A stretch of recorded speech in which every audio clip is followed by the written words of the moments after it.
Good morning and welcome to Daily Game Design. Sticking with South Shore vibes today, and I feel like I made some interesting progress yesterday. It's always an adventure to revisit a design. This design by now is a couple, like 2 or 3 years old, actually. I mean, as like a concept, and yeah, I think it's pretty wild. Like, the it was kind of more of a Euro style game at first.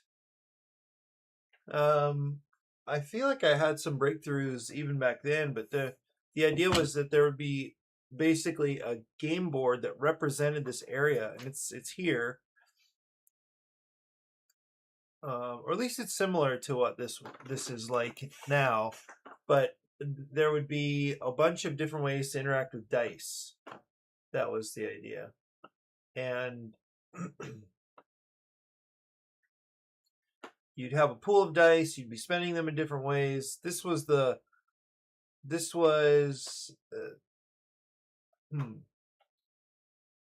yeah, this one I was like most happy with when it came to how to use your dice. It turned into several mini games where you're rolling dice and using them in different locations in order to power up. And there's kind of an engine building thing. There were currencies, several currencies you would use to buy things in the store that would give you benefits. So right here is each individual player board. That was a big innovation.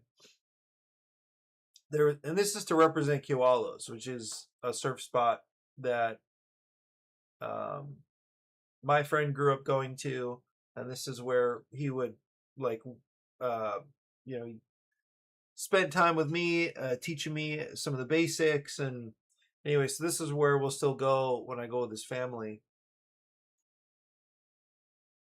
And I just thought it'd be really cool to build a game around this experience.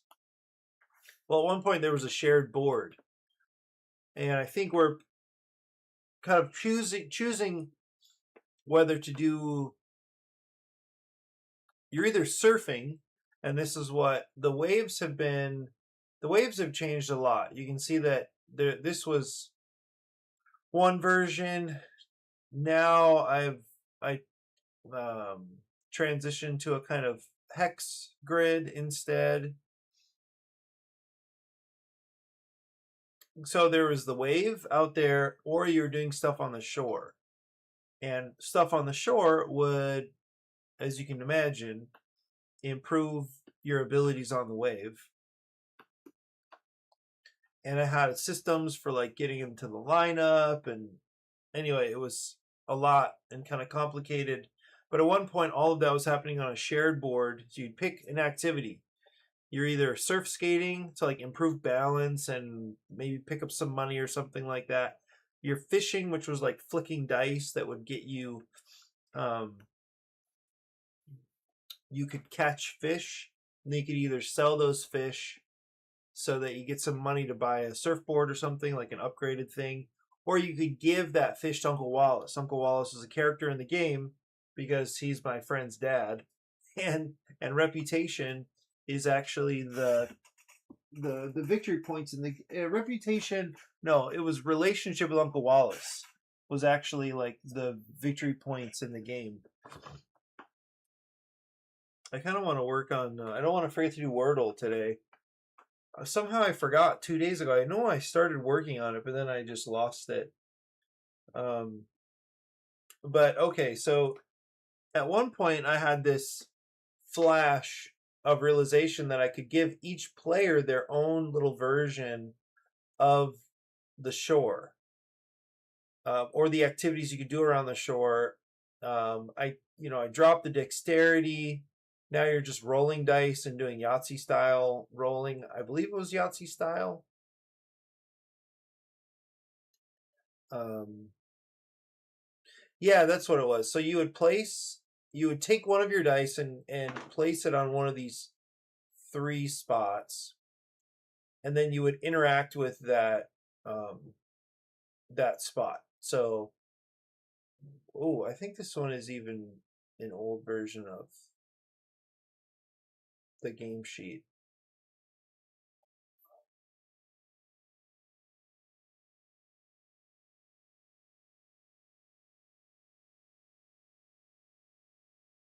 Hmm.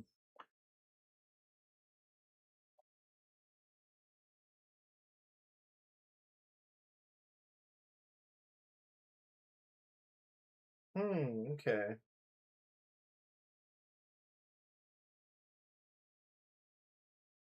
Yeah, looks like this was the latest one. So, yeah, so in this case, you're just trying to get a run of numbers or all of the same kind of number, all the same number. Here, you're just trying to match one of the patterns that you see around this spot. And then here, you're trying to match dice to fish and getting money that way. Well, that's fine. I wanted to preserve, well, I guess at one point, my thinking was that it'd be good to have both. So each individual player has these. And so you would do this, like every player has a shore, kind of a shore phase, and then a wave phase, or joins the community wave, pretty much. But I think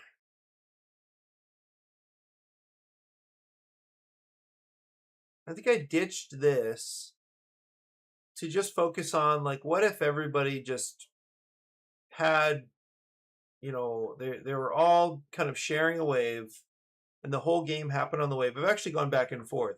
There was the big board and the wave, and then I thought, well, is there a game on the wave? Is that a thing? Can there just be can the whole game happen on the wave? And this was, I think, a question that one of the guys virtual playtesting, one of the guys put to me. Like, the wave needs to be interesting. If this game is about surfing, then the wave needs to be interesting. Like, the surfing part needs to be a big deal. Okay, you're right. And so then I cut everything except for the wave and tried to see if there was a game on the wave. Like, how could this be fun and interesting? So I focused on the wave for a long time, and then I started finding some ways to bring back the the upgrades, the power-ups, like the engine building aspect, ways to earn more dice, ways to improve abilities on the wave. And that's when I realized everybody could have their own personal player board, their own version of the shore of Kiwalos, the park and stuff.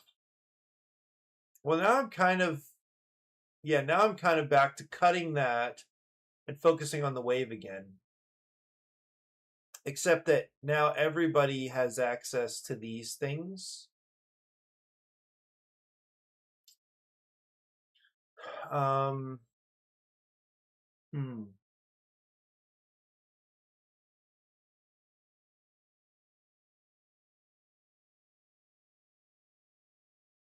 Now I'm not sure about this. I'm still thinking about the wave and some changes I made yesterday. I guess what I should probably do is just make a copy so I can get rid of this. Um,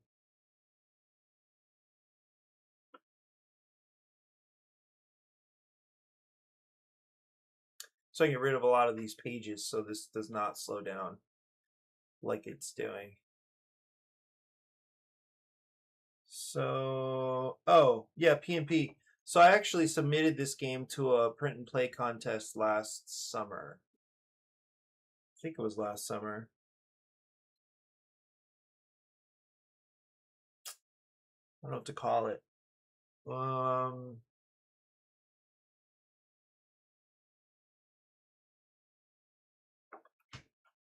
Maybe just 2. So this is gone. Yeah, there's 15 pages of like a lot of stuff on each page, and I think that really slows down Canva.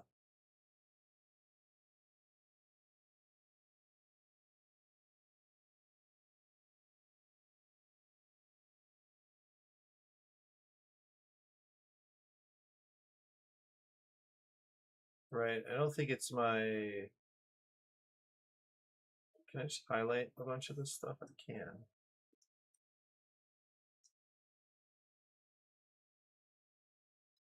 I'll leave this.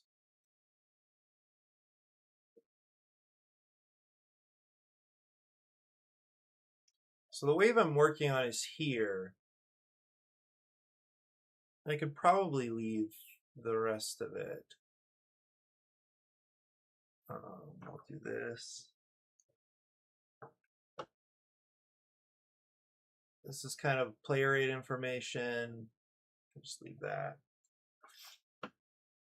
And these, the upgrades, I still want. I still think those matter. But this is becoming more of a.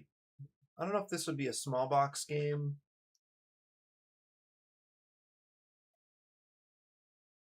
Yeah, it was. It was part of a grand vision before.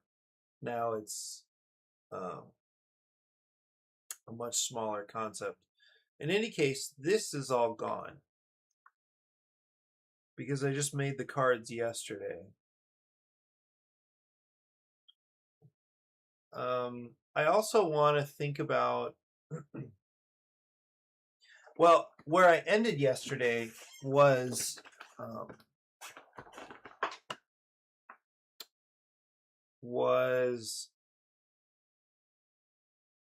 on an idea where instead of losing dice as you play, you gain dice. So this was the basically what I wanted to do was represent a couple things. Like one is a thematic element. Okay, so exhaustion. I wanted to represent the fact that you can be out there, you can surf for a long time, but eventually you're going to get tired and you're going to need to come in and refresh. So I represented that with the idea of exhausting dice. So after you surf a wave, some number of dice get set aside and are unavailable for the next wave. So you're just losing energy. So that seemed like a simple idea, thematic, but also mechanical, because I thought that would introduce a push your luck decision. So as you slowly reduce in your number of dice available, then eventually you're going to have to decide when to stop taking waves and when to return to shore to power up, essentially. Well, I think it's still probably an interesting and relevant idea. There's probably some potential to it. But I wondered yesterday as I continued my use of a hacksaw, just like cutting stuff, like without much thought, just simplifying, making big adjustments without thinking a whole lot. It was actually kind of fun.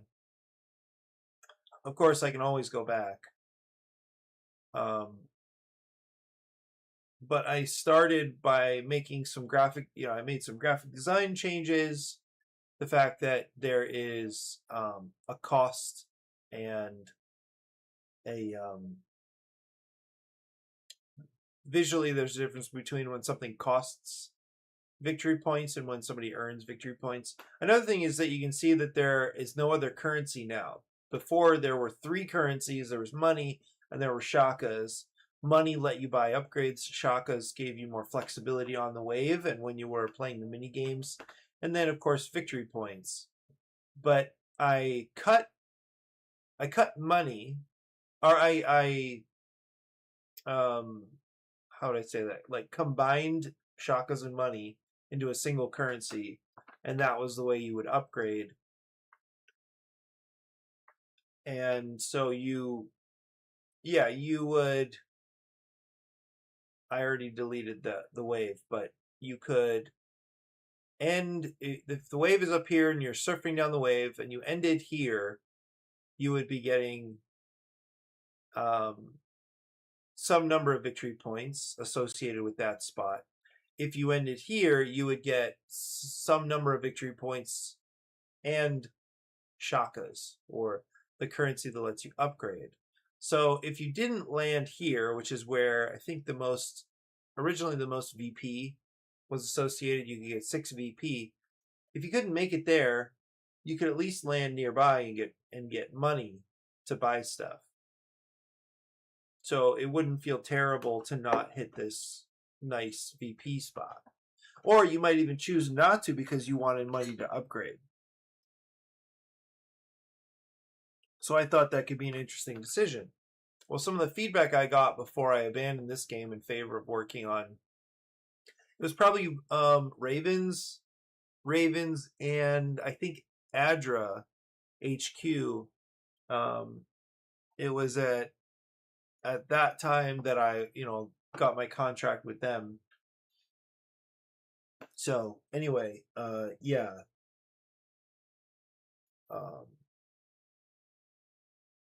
I got feedback from some of the guys playtesting online, and they said, "Well, can't you just get rid of the other currency?" I think I have some notes about that, and I didn't like the idea because that was one of the ways I was getting some tension in decision making at the end of the wave. But then I think it was yesterday or the day before, I just cut that currency just to see what would happen.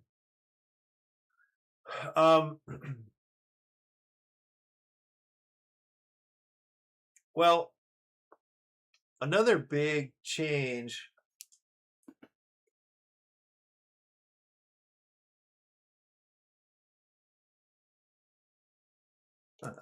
Another big change came with this idea that maybe instead of exhaustion, which was thematic and mechanical, what if instead you could decide when to gain more dice, and then just keep gaining dice whenever you want, or maybe there's a way to earn them other than victory points. Well, okay, so and this is something I mentioned yesterday. I actually love I mentioned Medici. I really, really like the problem of spending victory points to get stuff. I think that's a really fun problem. And so by having one currency, I think you introduce that problem. So in this case, you're spending victory points to upgrade. And rather than spending money. Okay, so that's cool. Like, that's a nice problem.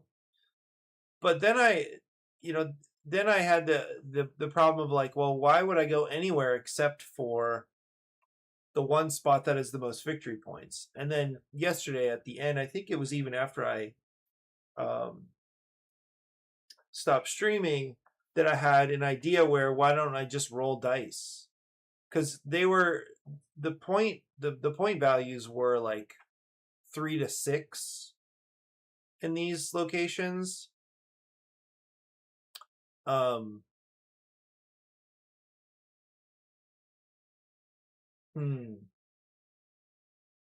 I thought, what if I just have some... Yeah, I guess I don't know how to think about it yet, because I was thinking to have like a situation where you would roll dice, the dice would be sitting here, and you could surf down to the dice and do something with them. But if it's a 1, why would you ever go? Why would you ever surf there? What if there's a 1 and there's a 6? You wouldn't. Obviously, you would not be interested in surfing to the 1. So That's gonna take a good idea, and I don't think I have any good ideas right now. It could be that.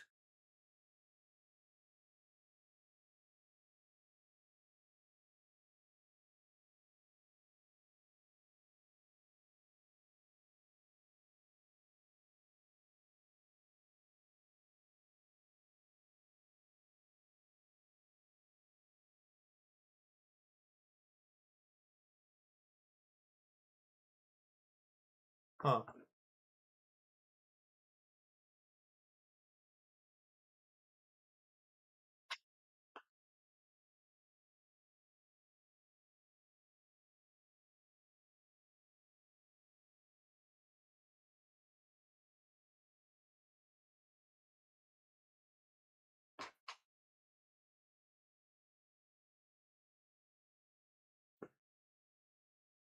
Hmm.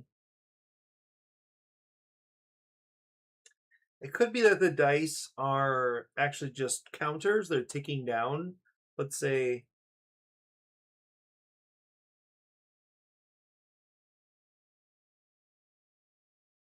or they're ticking up.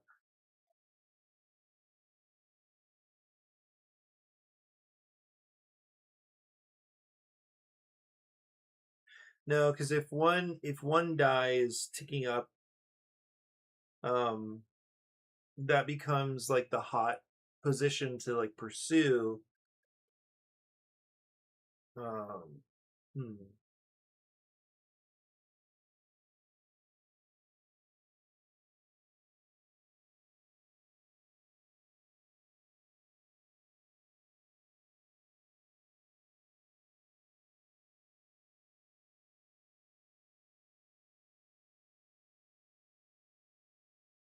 I'm just now thinking that what if when a die would reach 0, you gain the die? So it's points. So you would still get 1 point, but if it would reach 0, so if it's a 1, right, and you stop there, you still gain 1 point, but you could gain the die. But like if it's would anybody ever go to a 2 in that case? In order to give somebody else the opportunity to take a 1, to visit the 1. Hmm.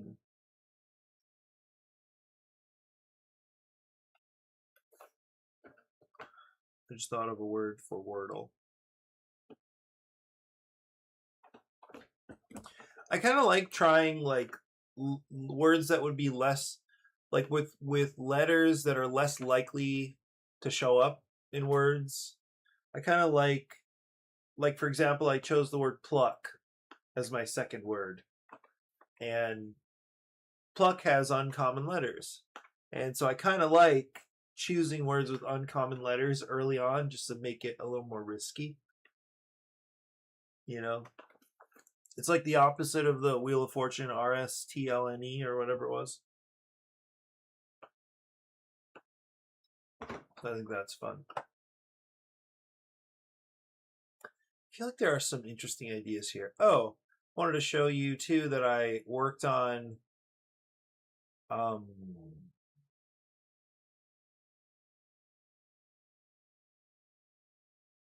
several versions of a flyer for our event.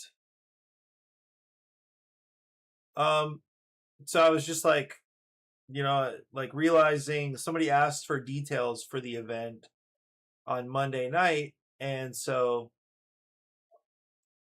it was time to pump out a flyer. And I don't typically see myself as a graphic designer, although I do have to make useful stuff when it comes to games, like designing things for games. But it was actually really fun to work on this. Um, and because it's a Valentine's event, it made sense to call it Valentino's Speakeasy. So this is going to be maybe there's a this is going to be an open event where we're even kind of thinking to leave it open for families. And we have this space. We're going to do some decorating. We'll set it up with tables. We'll have a dance floor. I'm hoping to save some space for dancing. And it's interesting that Facebook gives you the kind of play-by-play of your connection, whereas the other two don't. Twitch and maybe YouTube does, but I don't. No, it doesn't. Stream Health. Well, but it doesn't have the play-by-play that Facebook just tracks it and has a graph. So it's kind of cool.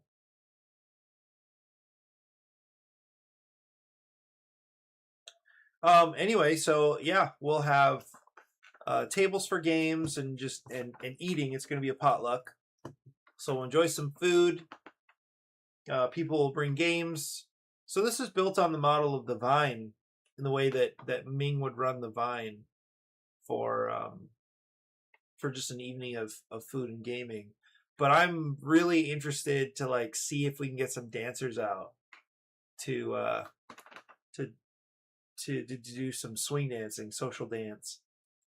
$5 at the door. This is Valentine's Day itself. I really like using holidays as an opportunity to get people together around games. That's what's been working on Mondays. We typically do a themed game night for holidays. It's kind of, I miss some. Actually, I probably won't do it for Valentine's Day because we're doing this event. I mean, I probably won't use a Monday to do a Valentine's themed event because we're doing this thing. But it was kind of cool to work through some of the layout problems, especially as you force the designs into different spaces. So this is the story size, right? The dimensions for an Instagram story. I had Gemini make this image. The band, it's bigger here. The band, people sitting at tables and dancing a little bit. Of course, it's AI art. I don't know that it would super stand out to people that it is, but I think it looks decent, and I like the sepia tones. And anyway, for some reason, these kind of layout things and trying to choose fonts and stuff, it's really fun. I feel like I'm learning it. I feel like I've gotten a lot better over time, but it's still a challenge, I think, to figure out where things should go and how big they should be, what information to include, what not to include, depending on, where that image is going to be. Anyway, that was a fun little project yesterday afternoon. Yeah.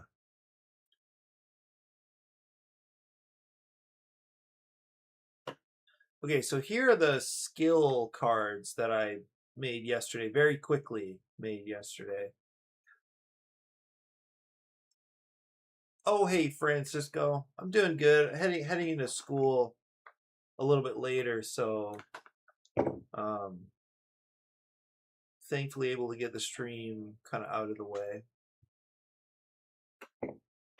How are you doing? And also, what were you streaming? I think I caught a little bit of your stream yesterday. You were fixing stuff or something? What were you? I think it was kind of like a business related stream or something. Was it in the morning? I mean, it was morning for me, so I don't know what time it was for you.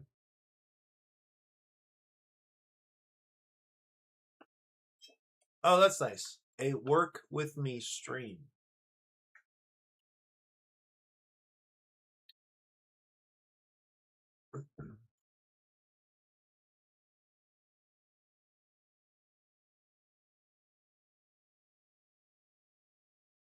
Yeah, that's cool. Similar to what Pam Walls does. I don't follow her. Does she do Twitch? I've seen some of her YouTube stuff, but I don't see her on Twitch, and have never seen her live or anything. Pam Walls. I actually recently got Blob Party. I found it really cheap at Barnes & Noble. Added it to my library. And some people played it and seemed to really enjoy it. I also see that Rise of Babel is... do you say Babel or Babel? It's both. I've only ever seen the YouTube one. Okay. Seeing Rise of Babel fulfill. I'm curious if more reviews are starting to come in. You know, that was my first, I think, more serious rule book. So I'm curious to see. And they didn't playtest the rule book, and now, now after some more experience, I see how important playtesting the rule book is. I think that's Babel, right? I would normally, if I was kind of reading more phonetically, I would think Babel.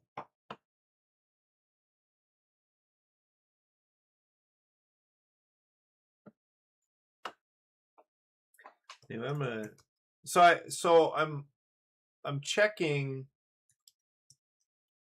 occasionally to see if there are any rules questions coming up.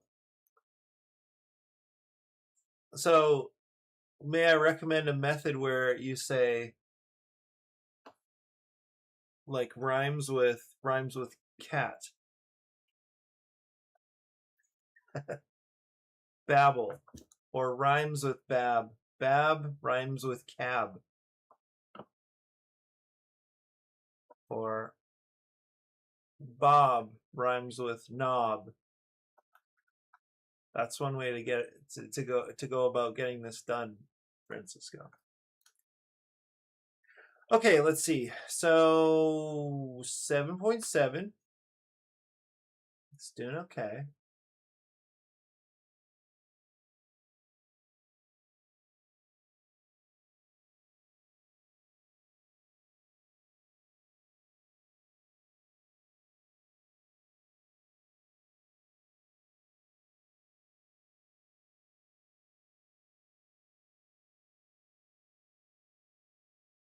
Okay. 8s, 10s. Looks like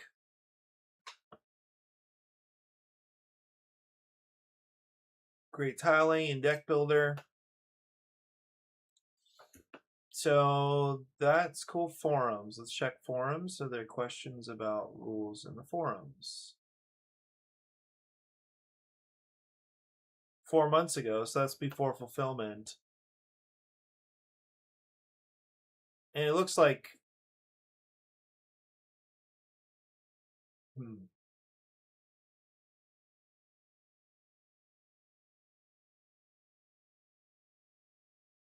Babel, as in rhymes with table, I think. Table or table? Or cable. I'll teach you one of my favorite games right now. You might have seen me. I used to post about it a lot. But I play a game with the kids at school every day, and I used to post one to Instagram every day. But this is the word game called Stinky Pinky. Have we played Stinky Pinky before?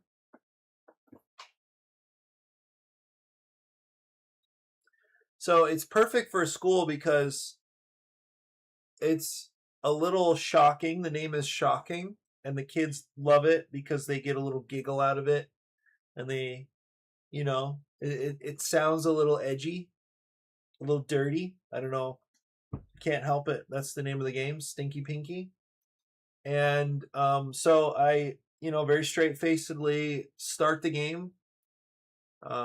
And now I play so consistently, and the name is so memorable and sticky that some people call me Mr. Stinky Pinky at school. It doesn't bother me. I'm a substitute, so I think, many of us substitutes are not that memorable. Or, like, who cares about a substitute? And anyway, it's just it's kind of a fun thing to start class with. So it's a word game where I give you a clue and the solution is always two words that rhyme and have the same number of syllables. So both of those conditions are super important. They rhyme and they have the same number of syllables.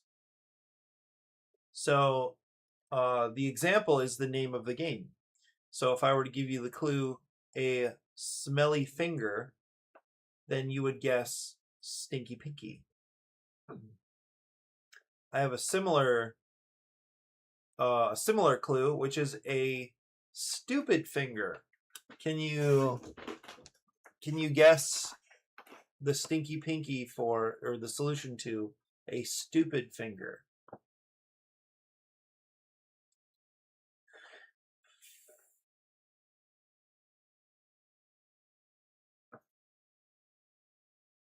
Okay, so what I'm thinking about now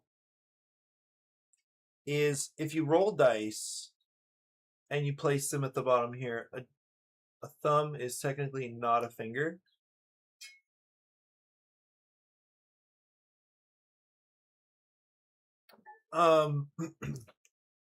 Is it a phalange? So would it be better to say a stupid phalange? I also don't remember how to spell that. That is definitely not it. Is it with an F? I thought it would be.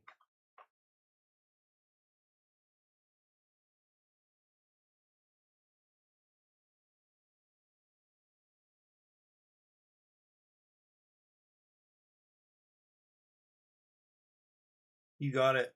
It is. Oh, so it's not technically phalange either.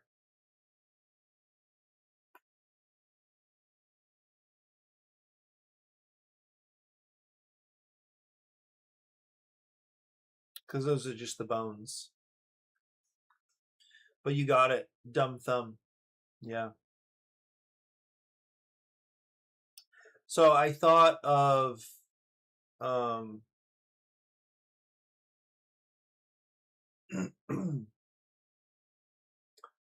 reason I thought of it is because there must be a clue.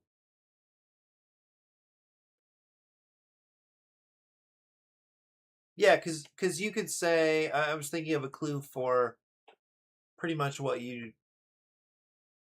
I kind of heard you say. Well, the clue would be a place you would eat at in an old tower, or something you would eat at in an old tower. And I think you've already got it.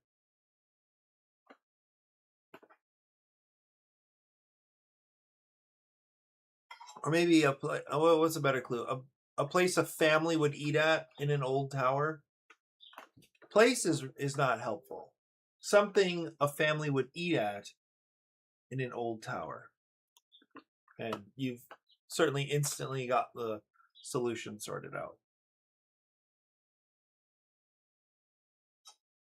Anyway, you can play that game indefinitely because there are millions of rhymes for sure. So anyway, it's really fun. It's a really fun way to start the class. And I usually try to think of one or two every day so that there's something fresh for the kids. And I have like 180 on my Instagram group. I forget what those are called, but it feels like that those kind of died. I don't know who uses those things. Yeah, a Babel table. That's right. But the problem there is I don't know.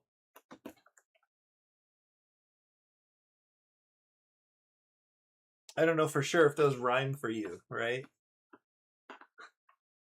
I actually think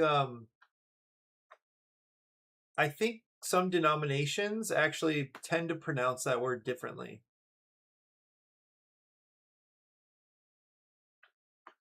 I don't know how or why. Because I'm used to saying Babel, and I think some of the Sunday church people I was talking to, because I go to church on Saturday, I'm a Seventh-day Adventist, or at least grew up in this community, Seventh-day Adventist. I think we have tended to say Babel.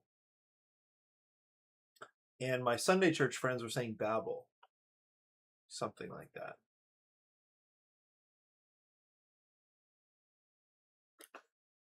Anyway, not that important. So I was thinking here to figure out what to do if dice are rolled and placed in these spots. So rather than having some fixed amount of points, when you surf a wave, you're surfing down, you're trying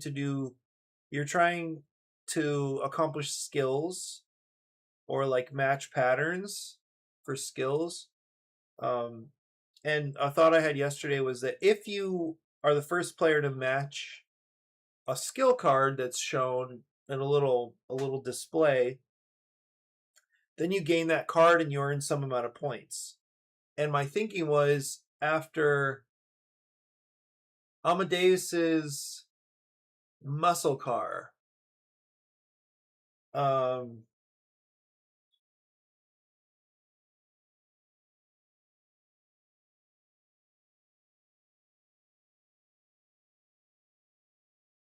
so what I'm hoping is not the case is that it'd be like a Mozart Corvette or something like that. I don't know many muscle cars, I think.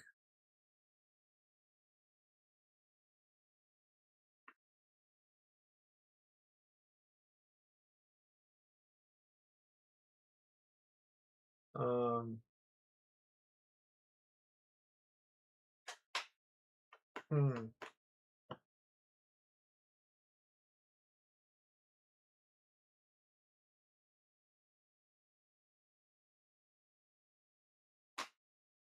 Amadeus's muscle car. Is there another famous Amadeus? That's what I'm wondering. Or does it have to be Mozart? I feel like it has to be Mozart.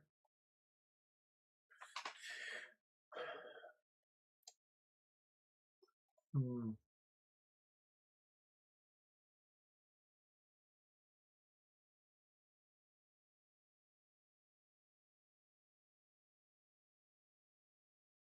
Yeah, I don't know many muscle cars.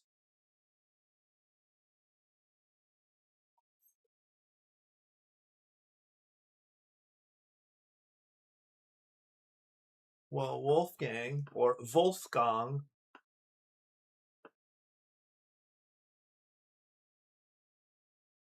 Oh, Wolfgang Mustang? Yeah, that's a good one. I think that works. Wolfgang Mustang. Nice. That's a good one. Thank you for the hint. The extra clue.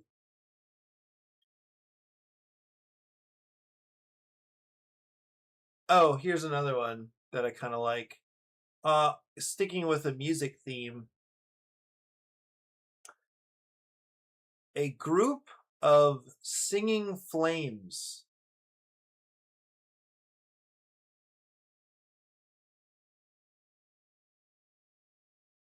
I'm pretty strict with these like the actual Stinky Pinkies.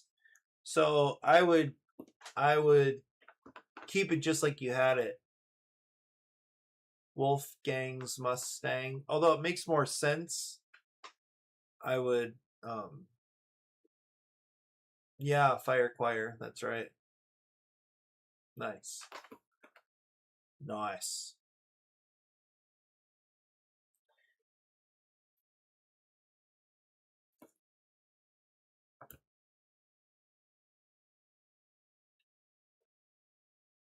Okay, what I was thinking about with these skill cards is that once you gain one, they would probably it's a really good game. Like it's really good for like anything, road trips or just something quick. You're on a walk and you think of one and you just give it to your friends and family. And then people kind of work on it silently and then start talking again because nobody can think of it and then circle back to it eventually. It's a funny little thing.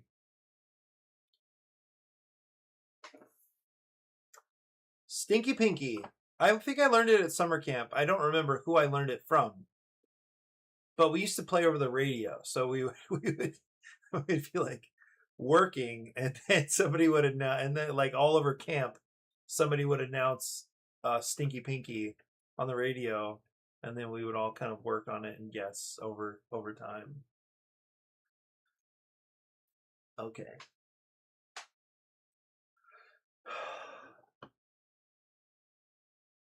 The first thing is that I think dice down here make a lot of sense. What I'm thinking through is how to make a low number worth visiting. But actually, what I was also thinking about just now is how these skill cards, these would be unique, but some of them would actually be shapes within shapes. So that is the case, for instance, with these two. So this one is worth 2 points. This one is worth 3 points. So what I was thinking is if you let's say there's this display with 3 or 4 skill cards, then if during your wave you make that shape, then you can immediately claim a skill card. If that same player gains the skill card that's related to that shape,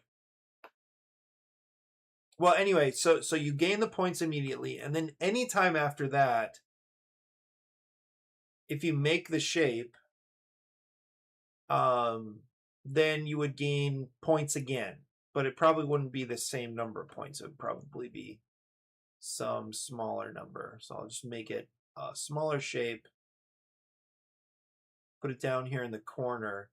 So you make some number when you gain the card, but then also if this same pattern shows up on a later wave, subsequent wave, then you gain points again. Okay, but if you were to gain this card and also gain this card, then if you make this pattern on the wave, which includes this pattern, then you would earn these points first. This is again a subsequent wave.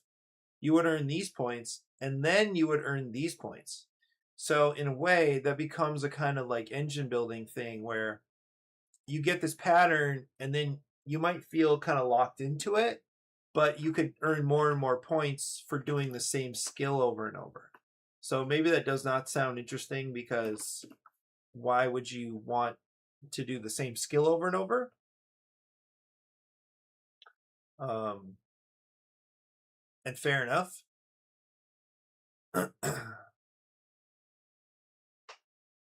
But I think it could be kind of cool to have these like to build up these like really powerful, impressive skills that earn you a lot of points if you can fit them into the wave, right? And then maybe you build up 2 or 3 skills. So in other words, the patterns are like these little engines that you can earn or that you can gain as you do these patterns, but then other players are also like kind of paying attention to the patterns that you're building up, the skills that you're building up, and they might want to try to jump in and take a card. I don't know, this sounds like this already doesn't really work, but there, as a concept, I think it's cool that you can get better at a skill. But maybe how you gain them, and then how other players react to you having them, maybe that would be different. But I really like the idea of like building up a skill that gets more and more impressive.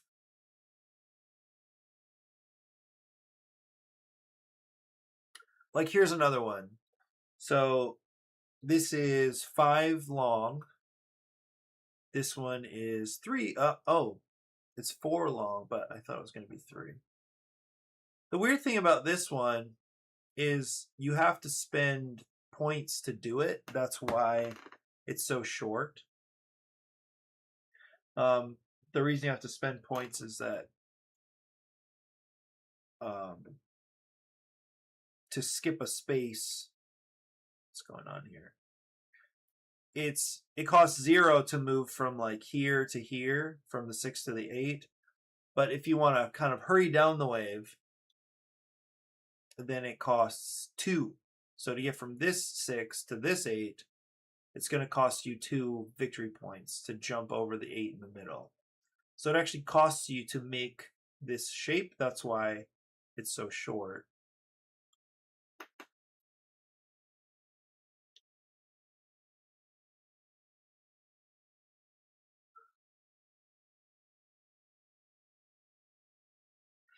Okay, I asked that about JJ, since 90% of the time people just do one attack even if they have others. But maybe it's more about the challenge of what they're facing. So maybe if you do the same, sometimes it's a bigger wave or smaller, even though it's the same pattern. So maybe a die roll will increase or decrease the challenge of the wave. Yeah.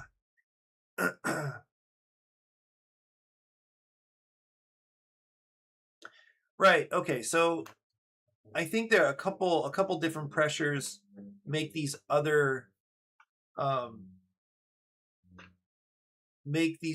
shapes or like skill patterns relevant.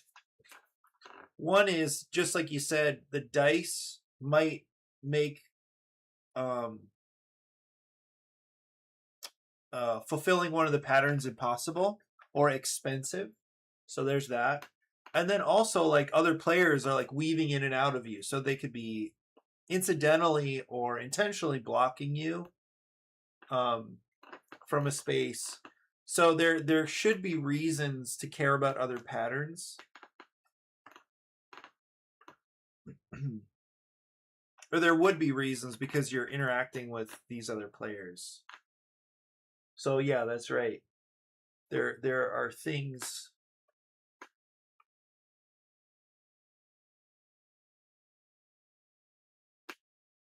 The other thing is that the wave does change.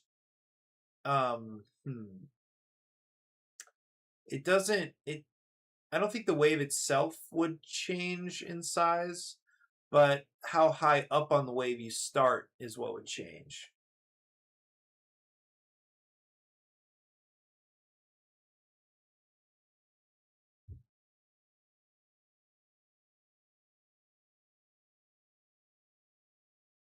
Yeah, so why doesn't it solve it? Like, the problem being solved is that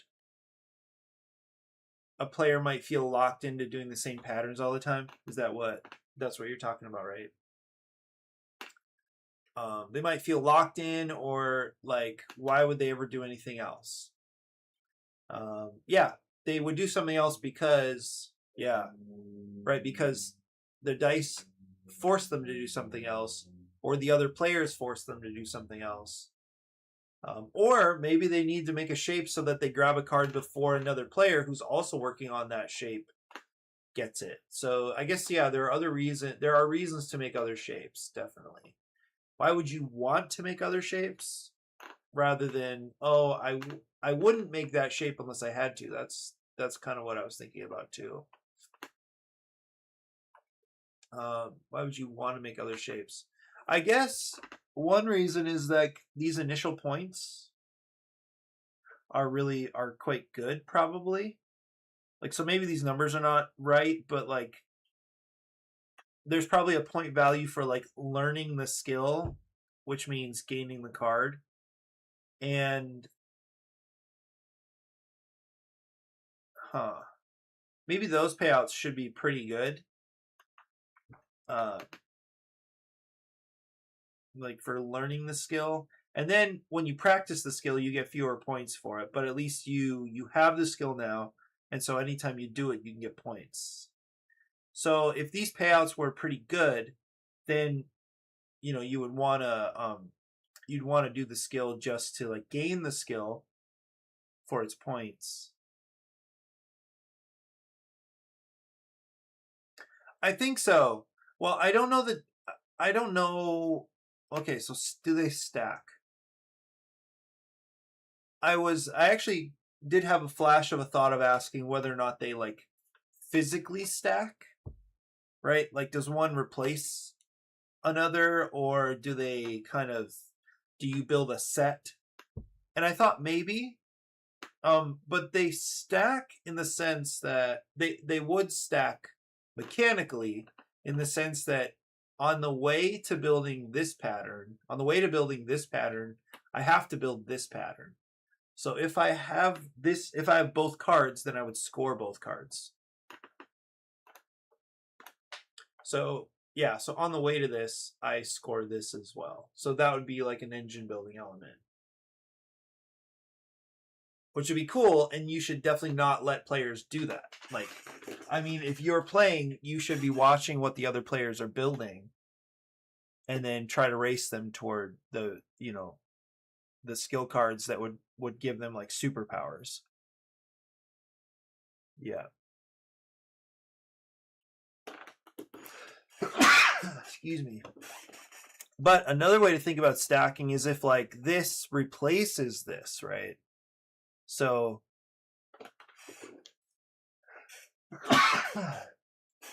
so maybe there's a bonus for getting like this skill. So this is like, maybe this has a name, right? And what if this is a level 1, this is a level 2? So level 2 actually replaces number 1. Excuse me.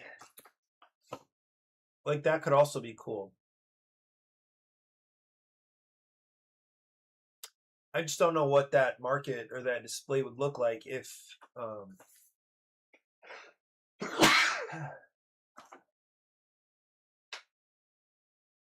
if these were separate cards. So like, could this one show up first, or do you have to like order the cards in a specific way? Oh.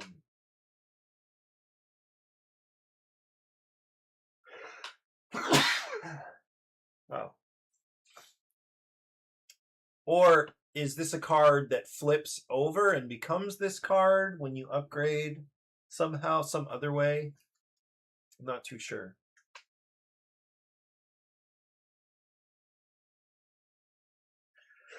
Excuse me. But I suddenly like thinking about this relationship, the relationship between these two cards. I think that's a cool problem. And just making like strings. So like, here is the much higher. Bless me like 40 times. Yeah, like here's the the long form of this pattern, right? So they should each have like probably 3 levels or something.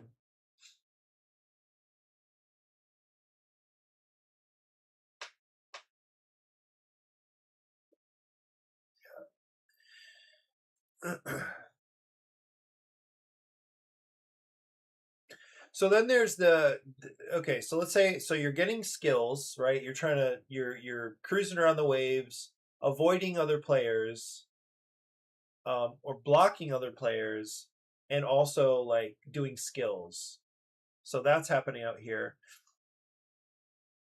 One of the things I haven't play tested at all yet. I mean, I haven't play tested any of these ideas, but I mean, I also haven't even like put this into TTS and started moving dice around.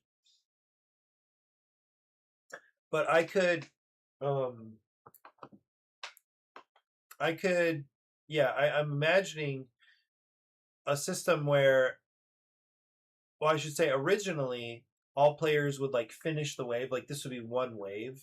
Players would finish it, and you might be kind of like sitting around waiting for another player to finish it. And then you would all have the choice to like go out and take another wave. What I was thinking about yesterday was replacing that system with an ongoing kind of rolling system where if you finish the wave, then right away you could go and take another one. So let's say, let me close this or shrink that.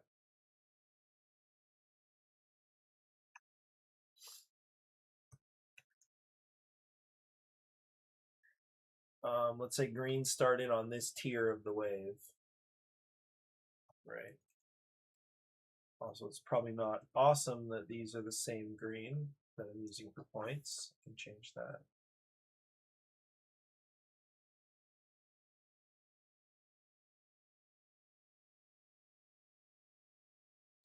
It doesn't have to be green.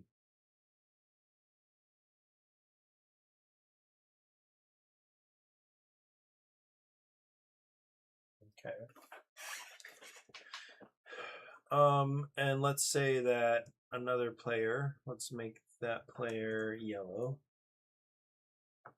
That player started on this tier up here. And they're cruising down, pursuing some type of pattern themselves. Turn order is a little tricky. I was to preserve a little bit of thematic flavor. I think that the player on the left should go first. But this is actually it's a little bit weird now that I'm thinking of a completely different type of system. Because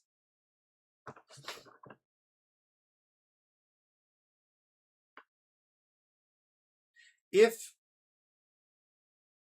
be more cutthroat if the player to the left and above, was it?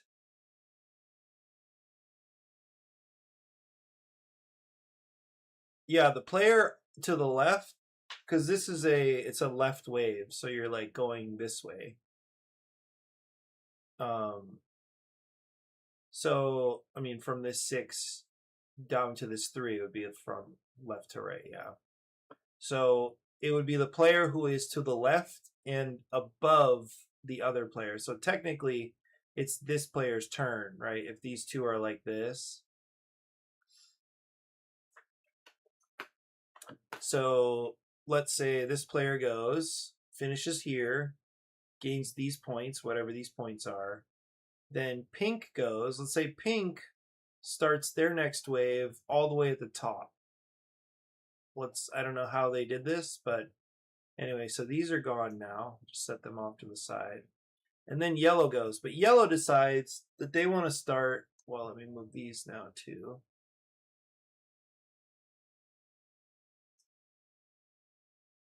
So yellow decides that they're going to start a tier lower. Well, whose turn? No, a tier lower. Because that's what these colors are for. There's the light blue, medium blue, and like the dark blue. So whose turn is it now? Should we just go in clockwise order? Well, let's go. So let's say yellow jumps down here, and then pink goes straight down. Yellow continues straight down. Pink, this is not thematic, but pink has to somehow avoid, like, are we just going every other, right? So now this is the way the wave is gonna get finished. So now yellow can go again. So where is yellow gonna start this time? Maybe over here.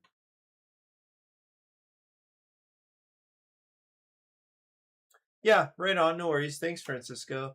I need to shut down and head to school here in a couple minutes anyway. So anyway, good hanging out with you. Have a productive day and a pleasant day.